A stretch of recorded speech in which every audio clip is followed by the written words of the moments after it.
Hi friends, welcome to the movies బండి. ఈ రోజు మనం కొత్తగా వచ్చిన వెబ్ సిరీస్ స్పైడర్ నోవా గురించి మాట్లాడుకుందాం.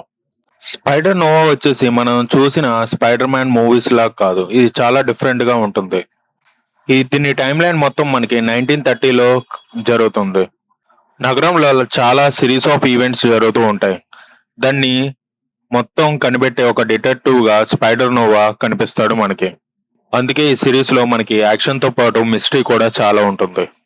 ముఖ్యంగా మాట్లాడుకోవాలంటే ఈ సిరీస్ లో కెమెరా వర్క్ చాలా స్టైలిష్ గా ఉంది. డార్క్ థీమ్ తోటి ఈ సిరీస్ చాలా ప్రత్యేకంగా కనిపిస్తుంది మనకి. Nicolas Cage one man show అనుకోవచ్చు ఈ వెబ్ సిరీస్ మొత్తానికి. ఎందుకంటే ఆయన చెప్పే డైలాగ్ డెలివరీ చాలా యూనిక్ గా, చాలా డిఫరెంట్ గా ఉంటుంది. చాలా మందిని ఆకట్టుకుంటుంది కూడా.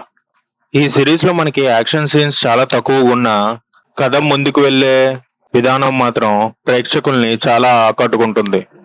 ఇప్పటి వరకు చూసే స్పైడర్ మ్యాన్ సినిమాలు చూసిన ప్రతి ఒక్కరికి ఈ వెబ్ సిరీస్ మనకి కొద్దిగా స్లోగా అనిపించవచ్చు.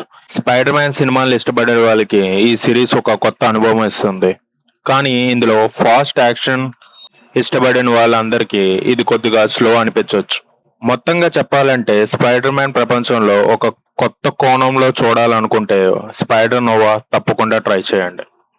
ఇది మనకి ప్రైమ్ వీడియోస్ లో అవైలబుల్ గా ఉంది. తెలుగు ఆడియో కూడా చాలా బాగుంది. ఇలాంటి ఇంట్రెస్టింగ్ అప్డేట్స్ మరింత కావాలంటే సబ్స్క్రైబ్ టు మూవీస్ బండి. Thank you for watching.